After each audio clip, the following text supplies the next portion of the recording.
Isto é sério e severo, amém? Por certos irmãos já leram em casa e tiveram esse entendimento também, amém? Antes ainda de lermos o texto, estamos live, certo? Antes ainda de lermos o texto, eu queria só ler para os irmãos ah, uma, uma cotação, é assim que se diz? Uma cotação, a quote? É uma cotação do pastor Paul Washer, que disse: uma das maiores características distintivas de um falso profeta é que ele sempre dirá o que você quer ouvir. Nunca estragará a sua festa. Ele fará você aplaudir, fará você pular, fará você ficar tonto, manterá você entretido e apresentará um cristianismo que fará a sua igreja parecer um parque de diversões improvisado. Esta é uma frase do apóstolo Paul Washer que, por certo, chama a nossa atenção. E a gente percebe isso hoje, amém, irmãos? Um falso profeta é aquela pessoa que vem e faz da igreja um circo, faz um entretenimento, fala aquilo que as pessoas querem ouvir, arranca améns e aleluias das pessoas, põe as pessoas em euforia, mas no fundo, no fim, não tem uma mensagem de arrependimento, de salvação, de volta para o Senhor. O verdadeiro crente, o salvo, tem o desejo de ouvir e receber a palavra do Senhor, e na palavra corretamente pregada ele encontra o seu refúgio, o seu conforto, sem recorrer às emoções, sem tentar arrancar aplausos. Não sei se os irmãos têm conhecimento, neste mesmo fim de semana tem aí literalmente um stand-up comedy que veio fazer shows nas igrejas aqui, das igrejas da Nova Inglaterra e aqui hoje na área aqui do New Jersey. E é incrível como as igrejas dão lugar e passam até no próprio dia do Senhor, da pregação da palavra, para chamar ao púlpito um entretenedor, uma pessoa que faz comédia. Right? Faz comédia. E ganham bem. Posso-vos dizer, ganham bem. Estão neste momento aqui na nossa área de New Jersey. Agora, ontem à noite na área da Nova Inglaterra. Irmãos, mas esse é o extremo. É o extremo. É dar o púlpito, o lugar da palavra, ao lugar da piada. Tá? Pastores cómicos que fazem piadas e vivem de piadas e algumas até bastante indecentes e até porcas. Mas o que no texto nos fala, o que Paulo Washer está a falar, não é esse extremo. É quando o pregador sobe no púlpito, usa o texto e do texto tira um entretenimento e uma conversa fiada que faz todo mundo se alegrar e todo mundo pensar até que está cheio do Espírito Santo, pular e saltar, e no final de contas vai todo mundo para casa sem ter recebido a palavra de Deus, sem ter sido chamado. Esta é a realidade tão triste dos dias atuais em muitos lugares. Que o Senhor nos guarde e nos ajude. Amém? Posto isso, vamos ler o texto, a palavra do Senhor, com isto em mente, a realidade dos nossos dias, a avaliação do pastor Paul Washer, mas vamos agora para a autoridade das Escrituras, que é, por certo, e muito mais valiosa. Amém? Então, se nós puderem, ficamos de pé para ler 1 João capítulo 4, versículo 1 a 6, mas ainda antes, vamos orar ao Senhor. Fica de pé, vamos orar e ler o texto. Amado Deus, Salvador nosso, Senhor dos céus e da terra, nesta manhã, com alegria que estamos na casa do Senhor para louvar e bendizer o nome do Senhor. Pai, nesta manhã nós agradecemos porque o Senhor nos trouxe aqui e juntos podemos cultuar e falar das coisas celestiais. Guarda-nos dos falsos profetas. Guarda-nos, Senhor, te pedimos, daqueles que transtornam a verdade em mentira, que são aplaudidos, mas não são confirmados pelo Senhor. Ajuda-nos, ó Pai. Te pedimos em nome de Jesus. Amém.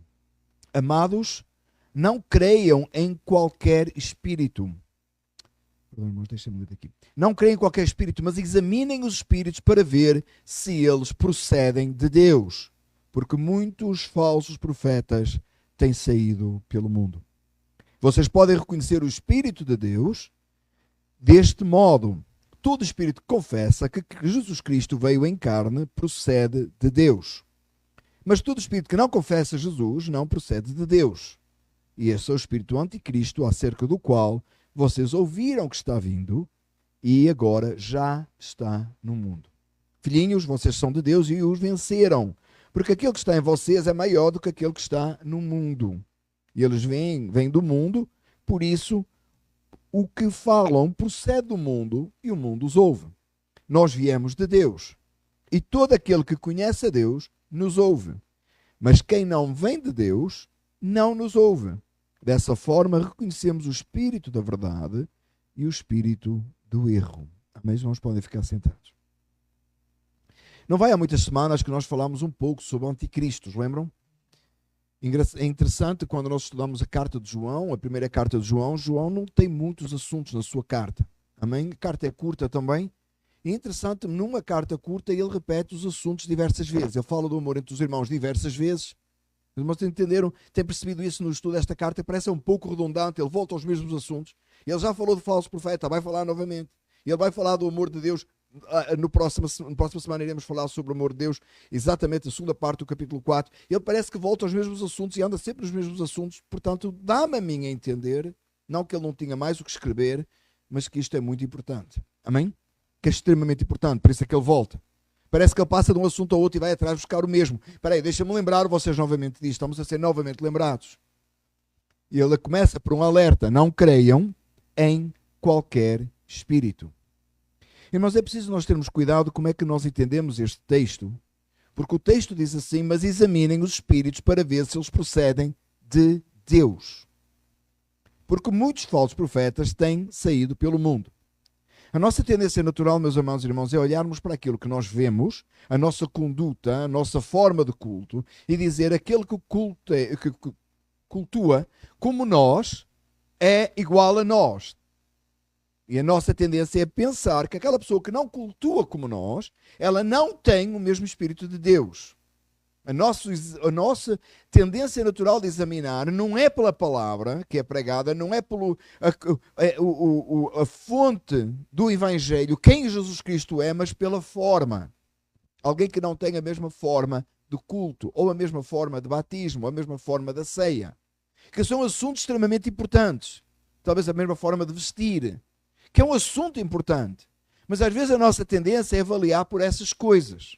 Então uma pessoa que não faz exatamente no nosso padrão, na nossa forma, nós já vamos rotular por alguém que não é salvo. Enquanto que, por outro lado, nós vemos muitas pessoas que vestem como nós, fazem um culto parecido connosco, nós vamos dizer, aquele é salvo. Mas o que o texto nos ensina é que esse não é o exame que nós devemos fazer, mas sim pela essência da palavra, de quem é Cristo. Nós vamos ver isso no texto. Ele diz, não creiam em qualquer espírito. Não se deixe enganar pela aparência. Examine para ver se eles procedem de Deus. Veja se procede de Deus. É santo. É divino. É de Deus ou não é? Não porque a pessoa se apresenta da mesma forma vestida ou da mesma forma de culto. Nós estamos a falar, irmãos, dentro daqueles que se autodenominam salvos. Amém? Nós estamos a falar dentro daqueles. É claro que nós não estamos aqui comparando com uma falsa religião, com um espírito demoníaco, com uma religião pagã. Nós estamos a falar dentro do cristianismo, dentro dos evangélicos. Nós não estamos aqui nem a falar dentro dos católicos, que você sabe à partida que está errado. Porquê? Por causa de imensas coisas, a começar pelo grande problema do sola escritura, da autoridade da Bíblia, da autoridade se somente a Bíblia. Eles têm uma outra autoridade que não é a Bíblia. Então automaticamente você já percebe que é uma religião falsa. Eu não penso que esse é o nosso maior problema aqui. Embora ultimamente, nos últimos anos, estranhando muito, tem muita gente aí assumindo, auto-intitulando-se evangélicos, cristãos, e assumindo que os católicos são irmãos. Não é o mesmo Pai, não é o mesmo Filho e não é o mesmo Espírito Santo. Eles testificam de uma outra coisa qualquer, que não é o Evangelho. E porquê? Eles têm o culto mariano. Eles não aceitam a Bíblia como autoridade, como eu já disse. Então tem uma série de problemas e dificuldades aí que você já percebe que não é. Nós não estamos a falar dos testemunhas de Jeová. Obviamente que é uma religião falsa, porque eles não aceitam que Cristo é Deus. Nós não estamos a falar dos Mormons, que acham que Jesus é irmão do diabo. Onde chega o disparate, a asneira, o erro, É claro que não estamos a falar. Nós não estamos a falar presentemente dos judeus que rejeitam a Cristo. Não se rejeitam a Cristo, embora nós entendemos a linhagem de Abraão. Amém? Salvo, crendo na promessa. E aqueles hoje que, sendo judeus, recebem a Cristo, são salvos. Os que rejeitam, claro que não. É fácil, não é isso que estamos a falar. Nós estamos a falar daqueles, que é onde está o nosso perigo hoje, para a igreja aqui, aqueles que se aparentam e se apresentam como portadores do Evangelho, mas não falam a essência do Evangelho. São falsos profetas. Muitos falsos profetas têm saído pelo mundo. Amados irmãos, se muitos falsos profetas saíram pelo mundo no tempo de João, imagino hoje. É o que mais existe. Meu amado irmão, e quando uma heresia começa, quando um problema começa, não é uma coisa grande. Não é uma coisa, é uma pequena diferença. Que normalmente a gente entende assim, ok, aquele entende assim, mas ele não está 100% errado. É nessas pequenas coisas. Quando se fala da doutrina da salvação, a soteriologia, a doutrina básica da salvação, meu amado irmão, não há diferença, não pode haver diferença. Temos que ter um mesmo entendimento, receber uma mesma palavra, examinar e ver se esse Espírito procede de Deus. E diz, olha o que o texto diz, versículo 2, vocês podem reconhecer o Espírito de Deus deste modo. Qual é o modo de reconhecer? Como é que você sabe se é um falso profeta ou não? É fácil, o texto indica. Todo Espírito confessa que Jesus Cristo veio em carne, procede de Deus. Qualquer Espírito que testifique que Cristo veio em carne, procede de Deus. Se você parar só aqui, o texto, se a gente parar só aqui, a gente dizia assim, todo aquele que diz que Jesus é Deus, é salvo. Não é? Se você parar só aqui, era assim que você dizia. Todo aquele que deve admitir que Jesus é Deus, é salvo. Então você, aqui ficávamos, incluíamos muita gente. Destruía o meu argumento anterior. Mas olha o que diz o texto. Mas todo aquele que não confessa que Jesus não procede de... Mas todo o espírito que não confessa Jesus,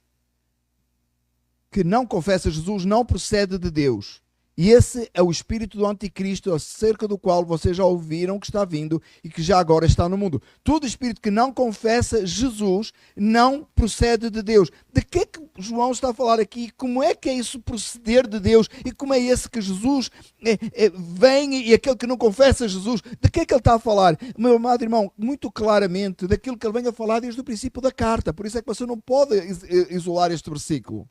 Você precisa do contexto da carta. Você precisa do próprio contexto de que João escreveu o Evangelho de João. O Verbo se fez carne e habitou entre nós. Aquele que confessa Jesus é aquele que recebe a mensagem completa do Evangelho, da palavra do Verbo que se fez carne. É aquele que tem Cristo na sua totalidade e na sua totalidade recebe toda a mensagem. E rejeita toda a que não procede de Deus. Não é um ponto da doutrina. Não é um momento. Não é uma coisa. Meu amado irmão, examine os espíritos e veja se ele procede de Deus. Quem é que procedeu de Deus? O Filho. Quem foi enviado? O Filho. O que é que ele veio? Ele trouxe em si mesmo a verdade da salvação, as promessas. Ele cumpriu a lei e os profetas. Ele trouxe em si mesmo aquele que recebe a pessoa do Senhor Jesus Cristo tal e qual ela é, com todas as áreas que abrangem e que trazem a salvação. Aquele que aceita que só em Cristo há salvação. Aliás, amados, isso tem sido uma coisa muito confusa nas últimas décadas, de pessoas admitirem que há salvação fora de Cristo. De grandes nomes do Evangelho hoje, admitirem que é possível ser salvo sem Jesus. É o espírito do anticristo. Grandes nomes, irmãos, hoje, que nós temos em grande consideração, admitiram que a salvação não é somente em Cristo. E um deles que está na vossa cabeça é o Joel Osteen, que disse claramente no programa do Larry King que nem era ele para julgar que se alguém era salvo fora de Cristo, que isso era com Deus. Se você ficou espantado com este, o outro que disse a mesma coisa na televisão foi o Dr. Billy Graham. Disse literalmente isso, literalmente, que não era ele quando foi num programa que ele estava ao vivo e uma pessoa ligou e perguntou isso e ele respondeu ao vivo que não era chamado para julgar e que acreditava que as pessoas podiam ser salvas fora de Cristo. O maior evangelista, supostamente, que nós já ouvimos falar nas últimas décadas. Que nós, muitos de nós, crescemos a ouvir as pregações dele. Eu fui a uma campanha dele. E perto do final da vida, ele fez essa declaração.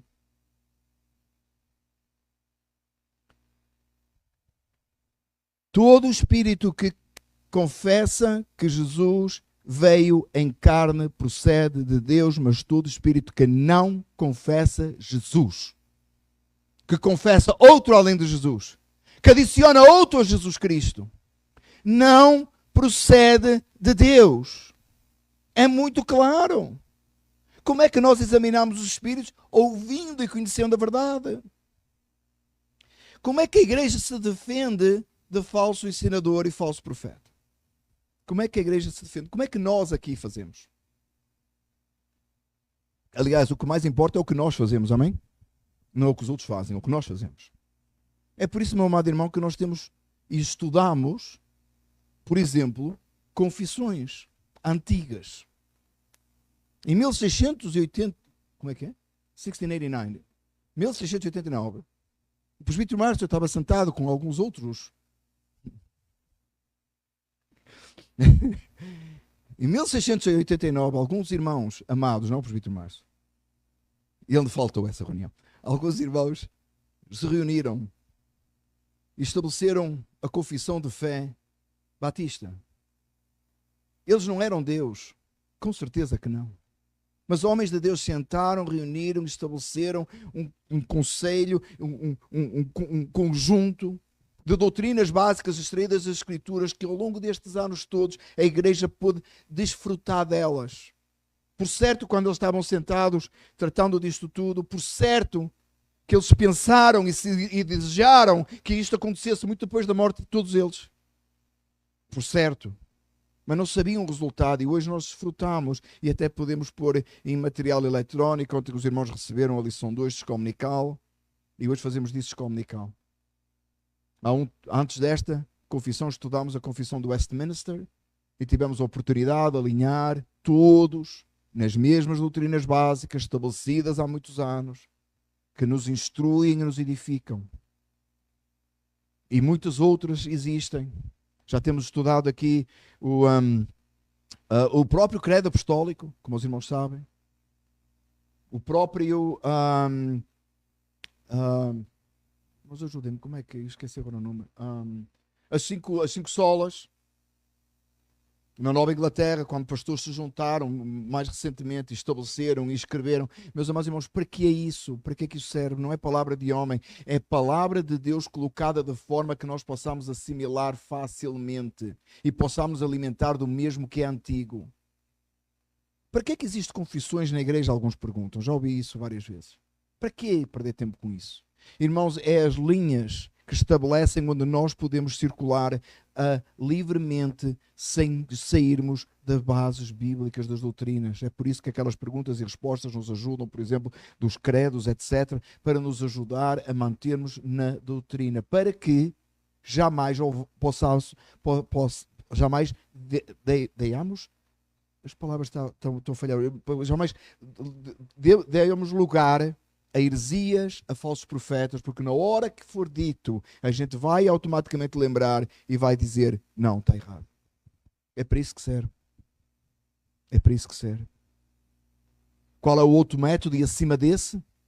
Leia a Bíblia em casa.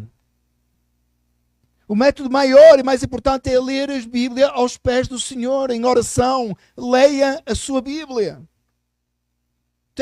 Que Deus conceda ao seu povo um amor ardente por ler a palavra de Deus. Faça o calendáriozinho da igreja ou outro que lhe dê mais jeito, mas leia a Bíblia toda. Toda.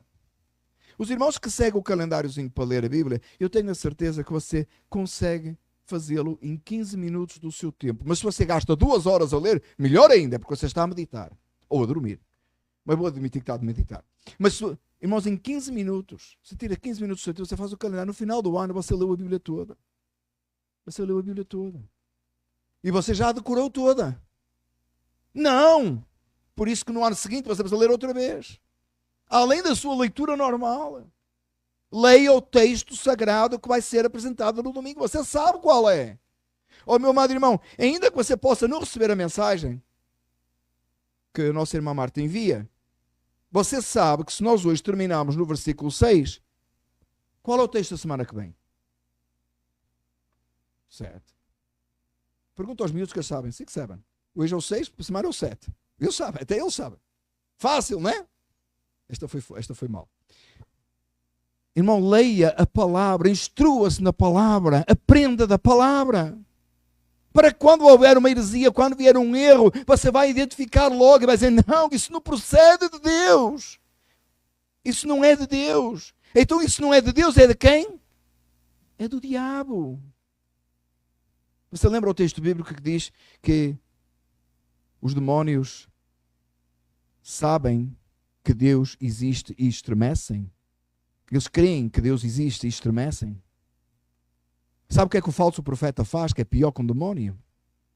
Ele sabe que Deus existe, ele sabe a verdade, e ele ainda vai no púlpito e em nome de Deus fala a mentira. Você percebe a condenação que está sobre o falso profeta? E você diz assim, ainda bem que é com o falso profeta, não é comigo. Mas Deus nos colocou a nós todos, não só os pastores e os presbíteros, colocou a nós todos como guardiões da palavra para que a palavra verdadeira continue a ser pregada neste púlpito. Sabia? É sua responsabilidade. De que isso não aconteça. De que não haja maldição sobre o povo de Deus. De que a palavra pregada seja a palavra genuína. É responsabilidade do povo conhecer o texto, ler o texto, aprender o texto e ouvir a pregação e testificar que é verdade. E outra vez, irmãos, não estou a falar daqueles detalhes como o batismo, ou com batismo, sim, batismo é bíblico, mas com uma forma, ou a forma de ser o Senhor, ou a forma de cantar, ou pode ter instrumentos, não pode, não estou nem a discutir isso. Tem uns irmãos que são tão rigorosos que o tom de voz a cantar os hinos tem que ser entre o tom não sei quantos e não sei das quantas. Você percebeu que eu nem sei quais são. Mas tudo bem, os irmãos querem fazer daquela forma, acham que é assim que é mais sacro. Amém, glória a Deus. Eu não entro nesse tipo de discussão nenhuma. Nenhuma. Uns acham que a versão da Bíblia tem que ser não sei das quantas, porque é mais antiga, é melhor. É a mais melhor boa. Está bem, amém? Fica lá com ela. Não tenho problema, não vou discutir esse assunto, não vou discutir, não vale a pena. Eu só pergunto a essas pessoas, quando vejo uma pessoa dessas, e diz a versão da Bíblia melhor é tal. E eu pergunto, e aquele que não fala inglês? Que não lê inglês? Não pode ter Bíblia, né? É só que eu pergunto, mas eu não fico a discutir. Para que eu vou gastar o meu tempo? Eu quero falar da doutrina bíblica, eu quero falar de salvação. Eu me oponho à heresia. Isso não é. Isso é uma questão da pessoa gostar mais. Não tem problema. É meu irmão em Cristo. King James Only. São meus irmãos em Cristo. Aqueles que sabem, que conhecem, que procedem de Deus, que aceitam a doutrina bíblica. Porque tem aí King James Only que nem aceita a doutrina bíblica toda. São 3.5. Ou para aí. Seja lá o que forem, não me importa. Se aceita a doutrina toda, mas prefere usar uma outra versão da Bíblia, amém com eles, não tem problema. São meus irmãos em Cristo, não fica a discutir. Não fica a discutir. Agora, um que aceita até a nossa versão, que até usa a nossa versão, mas sobe no púlpito e prega uma falsa doutrina, tem o espírito do anticristo, veio para destruir a verdade divina, veio para destruir quem Deus é. Veio para destruir a obra. É o espírito do anticristo acerca do qual vocês ouviram e que está vindo e que agora já está no mundo, está presente. Há uns anos atrás, irmãos, saiu uma patetice, há uns anos atrás, umas décadas, de uma tal de um som de Toronto. veio lá do Canadá para aí abaixo, percorreu, chegou aos Estados Unidos, percorreu a América Latina inteira, chegou lá no Brasil. Tudo por aí abaixo. Não tinha mais para onde ir, parou lá, né? Acabou. Morreu. Num tal de Monção de Toronto que as pessoas desatavam às gargalhadas cheias do Espírito Santo. Eu não sei quantos se lembram disto, irmãos, o que chegou ridículo. E o povo caía na gargalhada. No chão da igreja rebolavam, estavam cheios do Espírito. Enquanto todo mundo ria, não se pregava a palavra. E você já esteve num local onde alguém está-se a rir de uma tal maneira que você não tem condições de você rir com a pessoa sem saber de quê? E você começa a rir, você chega a um ponto e vai dizer, o que é que foi? Você nem consegue articular, right? Porque é contagioso. E o pastor desatava na gargalhada, todo mundo ria, ia todo mundo para casa cheio de espírito. Que espírito? Que espírito é esse? Irmão, percorreu, era coisas que aconteciam, era absurdos. Uma vez eu estive numa convenção, num culto, onde supostamente o Espírito desceu de uma tal maneira que o pregador foi impedido de pregar. E eu estava lá. Eu não estou a falar que eu ouvi dizer, eu estava lá. O Espírito desceu de uma tal maneira, era uma confusão na sala, que o pregador disse, eu não vou poder pregar hoje, eu vou ter que deixar esta pregação para outro dia, porque o Espírito é demasiado forte. What? Eu estava lá, irmãos, não foi ninguém que me contou, eu vi. O Espírito de Deus, meus amados irmãos, quando desce num lugar, o povo fica preso às Escrituras e quer ouvir mais. Não vai embora. Que Espírito foi esse que impediu o pastor de pregar? Quem é que quer impedir nós de pregar? Satanás! É Satanás que quer impedir a igreja de anunciar o Evangelho. A principal função da igreja é a pregação. O momento mais alto para o crente é a pregação do dia do Senhor. Vamos aprender esta semana na nossa lição que não é o único. Lembram? Já leram o texto? Não é o único meio. Right? Falámos sobre isso quarta-feira passada. Não é o único meio. Mas é o mais importante. É a pregação do dia do Senhor. É a pregação da palavra no púlpito. E naquele dia a igreja juntou. Acho que era um sábado. Aí o Espírito desceu. O pastor não pôde pregar. Teve que ir para casa com a pregação. Ainda bem que não pregou, fiquei contente. Porque eu não tinha mais nada para dizer depois de ele me dizer um absurdo desses. Porque o Espírito desceu forte demais. É forte demais para a pregação. What? Onde chega o absurdo, irmãos? Onde chega o absurdo? Estou a falar de gente literalmente vestida até mais formal que eu, com um culto mais formal do que o nosso. Aparentemente a mesma coisa. Mas obviamente com o espírito do anticristo que impede que a palavra seja pregada. E esse é o espírito do anticristo que vocês já ouviram, que está no mundo. Versículo 4. Filhinhos. Olha a alegria do crente agora. Vocês são de Deus, amém? Somos de Deus. E olha o que acontece a quem é de Deus. A quem não ouve essas coisas, já os vencemos. Filhinhos, vocês são de Deus e os venceram. O falso profeta foi vencido pela verdade, pela cruz, na qual nós estamos firmes. Nós precisamos nos identificar, mas maior é o que está em nós que é o que está no mundo. Você sabe que essa história que o povo aplica hoje, né? Maior é o que está em nós que é o que está no mundo. Claro que é um texto bíblico. O povo aplica assim, né? Você vai no trânsito e a pessoa na sua frente não se mexe e você quer passar. Maior é o que está em nós que é o que está no mundo. O fulano se calhar até é crente. Sabe lá. Ou aquela pessoa no seu trabalho que está a causar problema, ou o seu vizinho. Maior é o que está em nós que é o que está no mundo.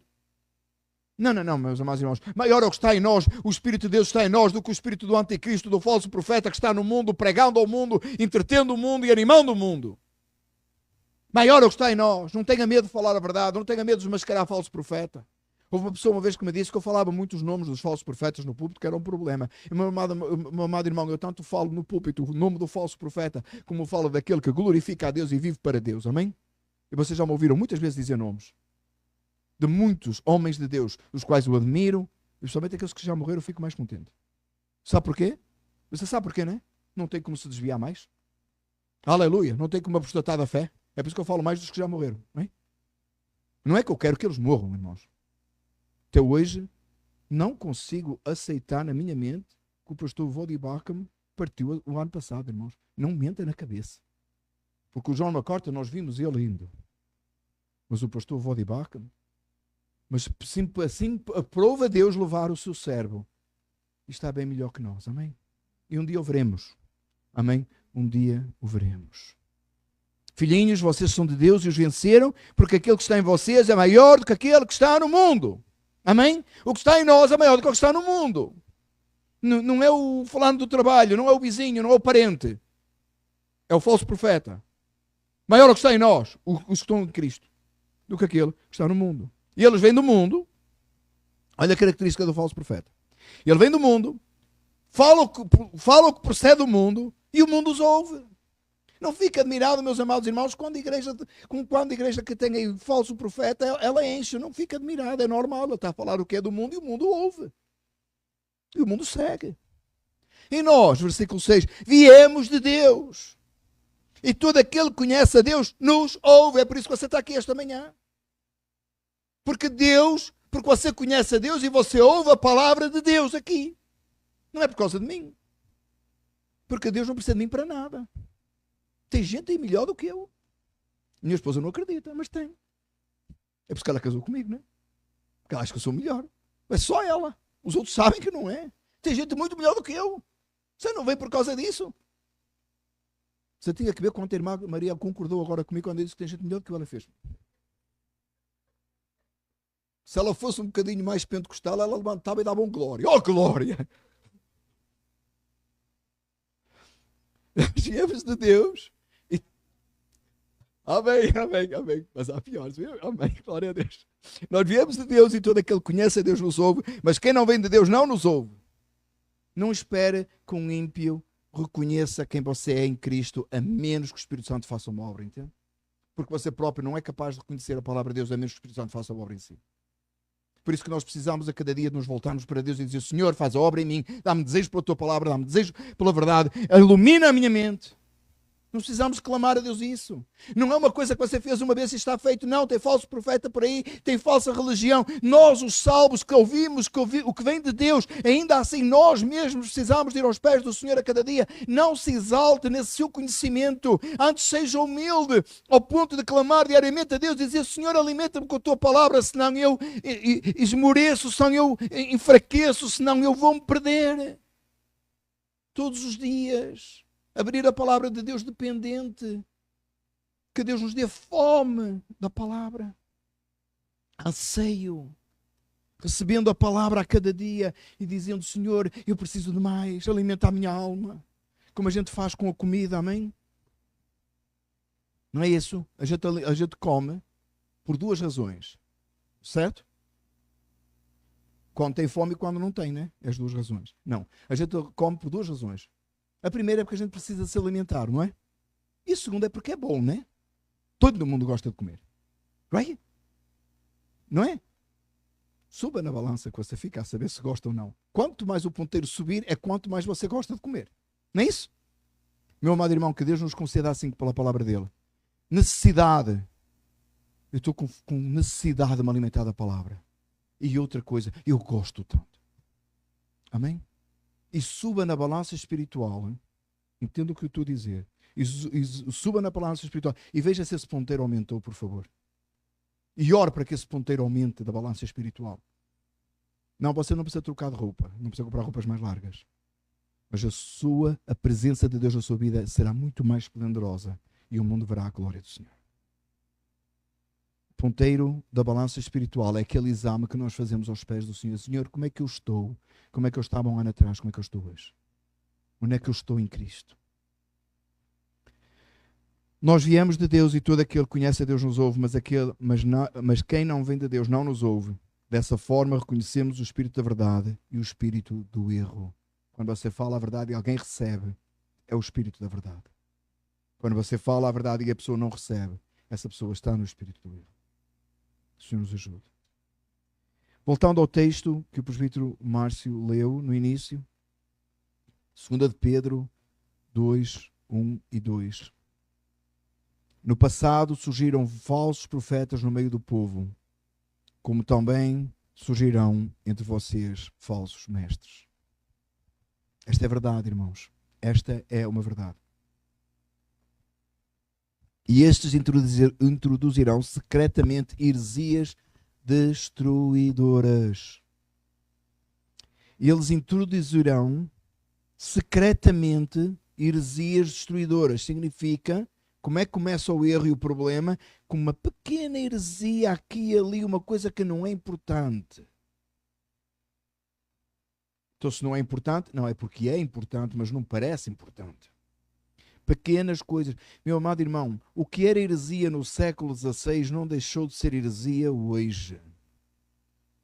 Após a reforma, a igreja identificou determinadas doutrinas como heresias. Elas não deixaram de ser heresia, elas são heresia agora. Elas não foram mudadas com o tempo. Introduzirão secretamente heresias destruidoras. E note como é que essas doutrinas são. Chegando a negar o soberano que os resgatou. O texto é tão claro quanto a mim, irmãos. O soberano. Heresias, muitos introduzirão heresias destruidoras. Essas heresias são para destruir a igreja. Elas chegando a negar o soberano que os resgatou. O que é que vem à sua mente, irmão? Do texto que eu estou a ler, eu só estou a ler o texto. Eu não estou a colocar, eu estou a colocar ênfase nas palavras só. O texto como está escrito. De que é que o texto está a falar? Muitos chegarão subtilmente com heresias destruidoras que vão destruir a igreja, negando o soberano, negando a salvação soberana de Deus, negando a eleição, negando a predestinação. Porque Deus é soberano na salvação, irmãos. É muito claro. Negando a soberania de Deus na salvação de pecadores. Era heresia no século XVI, é heresia hoje, irmãos. Não adianta a gente estar a querer dar a volta e ter que dar uma saboadela nisso. Trazendo sobre si mesmo repentina destruição. Sabe o que é que veio dessa ideia? Teologia da prosperidade, Kenny Hagin e outros assim. Que trouxeram o movimento Palavra da Fé. Veio tudo do mesmo problema de negar a soberania de Deus na salvação de pecadores. Muito claro. Pequenas heresias, destruidoras. Muitos seguirão os caminhos vergonhosos desses homens. Já falei antes, falo novamente, não são meus números, 95% dos evangélicos hoje. Muitos têm seguido esses caminhos heréticos. E por causa deles será difamado o caminho da verdade. Ainda venha mexer connosco, que pregamos a verdade, que nos alinhamos com as doutrinas bíblicas, com os escritos do apóstolo Paulo, tirando a verdade pela mentira, querendo destruir e dizendo que nós temos uma interpretação errada. Hoje existe até um movimento, hoje não, já tem para aí 2 décadas, um movimento que é o novo argumento em Paulo. Alguém reinterpretou Paulo. Por sinal, meus amados irmãos, um homem envolvido nisso que, quanto a mim, até esse momento era um gigante teológico. Entrou por esse caminho. Novo argumento em Paulo, destruindo, não era bem isso que Paulo queria dizer, a gente interpretou mal ao longo destas décadas todas, destes séculos, destes milénios. E agora um descobriu. E não falta seguidores. Tirou aí, escreveu o livro, deu um montão. Deus nos ajude. Muitos seguirão os caminhos vergonhosos desses homens e por causa deles será difamado o caminho da verdade. Irmãos, está escrito. É muito claro. Como é que nós sabemos se o Espírito veio de Deus ou se vem do mundo? Como é que aceita ou não Cristo? Quem é Cristo? Interessante, amados irmãos, que a nossa pergunta-chave no evangelismo tem sido: quem é Jesus para ti? E é tão importante ouvir as respostas das pessoas. Quem é Jesus para elas? E curioso, amados irmãos, que eu estava à espera de ouvir, pelo menos no college, onde o Tiago está, quando fomos lá, essas 2 vezes, eu estava à espera de ouvir pessoas dizer: ele é o meu Salvador, para eu poder perguntar imediatamente, mas Ele é o teu Senhor? Porque se Ele é o teu Senhor, Ele é o teu Salvador. E fiquei impressionado, irmãos, fiquei impressionado verdadeiramente. Que a esmagadora maioria dos jovens naquele campus respondeu: Ele é o meu Senhor e o meu Salvador. E eu fiquei impressionado e fiquei alegre. E fiquei alegre. Quem é Cristo para si hoje? Quem é o soberano que o resgatou? É Ele soberano ou você está no controle? É importante, meus amados irmãos. Não, não é uma coisa relativa à fé que a gente alinha assim de lado. Não, irmãos, é fundamento de fé. Salvação é pela graça, por meio da fé. É um dom de Deus para que ninguém se glorie. Vamos orar.